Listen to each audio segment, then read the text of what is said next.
देख लो, दर्पण संबंधी परिभाषाएं। दर्पण पढ़ लिए थे, अब हमें पढ़ना है दर्पण संबंधित परिभाषाएं। कोई दर्पण है, उसमें क्या क्या होता है उसको समझना है। तो ध्यान से देखो, यह एक दर्पण है। इस दर्पण में क्या क्या होता है बताओ, यह कौन सा दर्पण है? गोलीय दर्पण है। अब गोलीय दर्पण, अब इसके किस तरफ हम कलई कर रहे हैं? ध्यान से देखो किस तरफ कलई कर रहे हैं। अगर गोलीय दर्पण के उभरे हुए तल की ओर कलई किया जाता और चिकना हुआ तल चमकदार होता है तो यह कौन सा दर्पण हो जाता है? देखो, दबा हुआ तल कैसा है? चिकना है ना। दबा हुआ तल जब चिकना हो और उभरा हुआ तल जब कलई किया गया हो तो इस प्रकार के दर्पण को कौन सा दर्पण कहेंगे? अवतल दर्पण। कौन सा दर्पण? अवतल दर्पण। तो ध्यान देख लो, यह अवतल दर्पण है। तो अब अवतल दर्पण चाहे उत्तल दर्पण, दोनों में सेम वही परिभाषाएं होती हैं। जो अवतल दर्पण में जो जो चीज होगा वही उत्तल दर्पण में भी होगा। ठीक, तो यहाँ ध्यान देखो अवतल दर्पण में क्या क्या होता है और वही उत्तल दर्पण में भी होगा। तो ध्यान से देखो, दर्पण, दर्पण का दोनों सिरों के मध्य बिंदु को, दर्पण के दोनों सिरों के मध्य बिंदु है, दोनों सिरों का मध्य बिंदु ये है ना, दोनों सिरों के मध्य बिंदु को क्या कहते हैं? ध्रुव कहते हैं। ध्रुव, दर्पण का ध्रुव। दर्पण का ध्रुव किसे कहेंगे?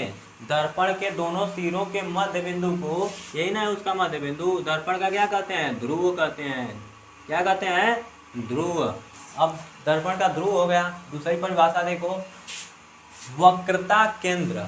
वक्रता केंद्र किसे कहेंगे? तो ध्यान देखो, दर्पण, ये दर्पण है ना, गोले दर्पण है ना, इस किसी गोले का भाग होगा।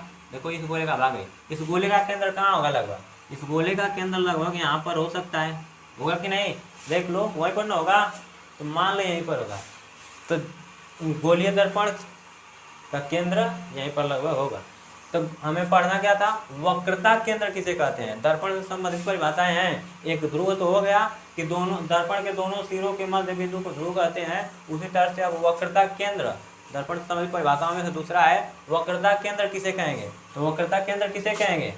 वक्रता केंद्र किसे कहेंगे? तो ध्यान से देखो, दर्पण जिस गोले का भाग होता है, दर्पण जिस गोले का भाग होता है उस गोले के केंद्र को ही वक्रता केंद्र कहते हैं। वक्रता केंद्र किसे कहते हैं? दर्पण जिस गोले का भाग होता है उस गोले के केंद्र को वक्रता केंद्र कहते हैं। इसे कैपिटल सी से दर्शाते हैं। किससे दर्शाते हैं? सी से। और ध्रुव को किससे दर्शाते हैं? पी से। ये होता है पोल, POLE, पोल माने ध्रुव, इसलिए इसको P से दर्शाते हैं। और ये होता है कर्वेचर ऑफ सेंटर, इसलिए इसे C से दर्शाते हैं। कर्वेचर ऑफ सेंटर, इसलिए इसे C से दर्शाते हैं। वक्रता केंद्र हो गया। अब वक्रता केंद्र के बाद मुख्य अक्ष, दर्पण से संबंधित तीसरा परिभाषा क्या है? मुख्य अक्ष। मुख्य अक्ष किसे कहेंगे? तो वक्रता केंद्र व ध्रुव को मिलाते हुए खींचे जाने वाली रेखा को क्या कहते हैं? वक्रता केंद्र व ध्रुव को मिलाने वाली रेखा को मुख्य अक्ष कहते हैं। देखो, वक्रता केंद्र और ध्रुव को मिलाने वाली एक रेखा खींची जा रही है, इस रेखा को क्या कहेंगे? मुख्य अक्ष कहेंगे। इसका क्या नाम है? मुख्य अक्ष नाम है। मुख्य अक्ष, मुख्य अक्ष। और ये तो तीसरा परिभाषा हो गया। और चौथा परिभाषा क्या होता है? मुख्य अक्ष हो गया। अब तीसरी पर वक्रता त्रिज्या क्या होती है? वक्रता त्रिज्या। वक्रता केंद्र हो गया। अब वक्रता त्रिज्या किसे कहते हैं? वक्रता त्रिज्या। तो ध्यान से देखो, किसी भी वृत्त का या गोले का एक त्रिज्या होता है ना, केंद्र से परिधि पर खींची गई दूरी को क्या कहते हैं? त्रिज्या। तो यहाँ वक्रता त्रिज्या पूछ रहा है। तो दर्पण जिस गोले का भाग होता है उस गोले के त्रिज्या को ही वक्रता त्रिज्या कहते हैं। तो इस गोले का त्रिज्या यहाँ से यहाँ तक होगा कि नहीं? यहाँ से यहाँ तक होगा, यहाँ से यहाँ तक इस गोले का होगा त्रिज्या कि नहीं? हाँ, होता है ना। तो ध्यान से देखो, इसकी परिभाषा कैसे बन जाएगा वक्रता त्रिज्या का? कि वक्रता केंद्र व ध्रुव को वक्रता केंद्र व ध्रुव के बीच की दूरी को वक्रता त्रिज्या कहते हैं। वक्रता केंद्र व ध्रुव के बीच की दूरी को क्या कहते हैं? वक्रता केंद्र कहते हैं। या ऐसे भी कह सकते हैं कि दर्पण जिस गोले का भाग होता है उस गोले के त्रिज्या को ही वक्रता त्रिज्या कहते हैं। इसे कैपिटल R से दर्शाते हैं। यहाँ से यहाँ तक की दूरी को क्या कहेंगे? वक्रता त्रिज्या कहेंगे। यहाँ से यहाँ तक की दूरी क्या कहलाएगी? वक्रता त्रिज्या कहलाएगी। कौन सी त्रिज्या? वक्रता त्रिज्या। अब हमें पढ़ना है वक्रता त्रिज्या के बाद और अगला परिभाषा क्या होगा? फोकस बिंदु। फोकस बिंदु को कैपिटल F से दर्शाते हैं।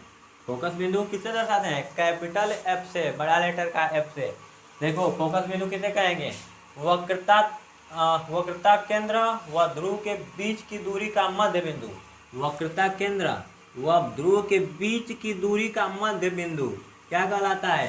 फोकस बिंदु कहलाता है। फोकस बिंदु क्या है? वक्रता केंद्र व ध्रुव के बीच की दूरी का मध्य बिंदु फोकस बिंदु कहलाता है। इसे कैपिटल एफ से दर्शाते हैं। फोकस बिंदु हो गया। अब फोकस बिंदु के बाद हमें क्या पढ़ना है?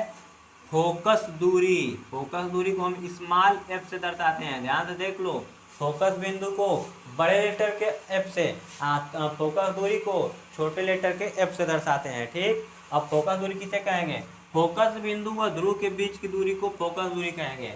फोकस बिंदु व ध्रुव के बीच की दूरी को क्या कहेंगे? फोकस दूरी। यही है ना, यहाँ से यहाँ तक की दूरी, यही फोकस दूरी कहलाएगी। अब कुछ नहीं करना है, आराम से इसका स्क्रीनशॉट ले लो। इसका स्क्रीनशॉट ले लो और नोट बनाते चलना। डेली कहते हैं नोट बनाते चलना, नहीं तोड़ देंगे मोबाइलिया में घुस के मारे। चलो देख लो, दर्पण संबंधित परिभाषाएं हो गया। क्या है दर्पण का ध्रुव? दर्पण के दोनों सिरों के बीच के बिंदु को दर्पण का ध्रुव कहते हैं। इसे P से दर्शाते हैं। पहला परिभाषा। दूसरा परिभाषा क्या है? वक्रता केंद्र। गोलीय दर्पण जिस गोले का भाग होता है उस गोले के केंद्र को वक्रता केंद्र कहते हैं। इसे इस कैपिटल C से दर्शाते हैं। ठीक, अब वक्रता त्रिज्या। गोलीय दर्पण जिस गोले का भाग होता है उस गोले की त्रिज्या को वक्रता त्रिज्या कहते हैं। इससे कैपिटल R से दर्शाते हैं। ठीक, अगला क्या है? मुख्य अक्ष। वक्रता केंद्र व ध्रुव को मिलाने वाली रेखा को मुख्य अक्ष कहते हैं। मुख्य अक्ष कहते हैं। ठीक, अगला फोकस बिंदु क्या होता है? ध्रुव व वक्रता केंद्र के बीच की दूरी का मध्य बिंदु फोकस बिंदु कहलाती है। इसे कैपिटल F से दर्शाते हैं। किससे दर्शाते हैं? कैपिटल F से दर्शाते हैं। उसी तरह से फोकस दूरी। फोकस बिंदु व ध्रुव के बीच की दूरी को क्या कहते हैं? फोकस दूरी कहते हैं। इसे स्मॉल f से दर्शाते हैं। अब यहाँ ध्यान से देखो, एक हम दर्पण बना दिए हैं और सबका नाम लिख दिए हैं। ये है दर्पण। कौन सा दर्पण है? ये देखने के साथ कौन सा दर्पण लगा है? अवतल दर्पण। अवतल दर्पण। यहाँ जो मध्य बिंदु इसे पोल कहे हैं ध्रुव, और ये जो है इसे मुख्य अक्ष कहे हैं। देख लो, और ये जो बिंदु है C वक्रता केंद्र है और ये फोकस बिंदु है, और ये जो दूरी है यहाँ से इसे वक्रता त्रिज्या कर देंगे, और यहाँ से यहाँ तक की दूरी, ये वाली दूरी क्या है? फोकस दूरी। ठीक, इसे नोट कर लो और आगे पढ़ेंगे कल। ठीक।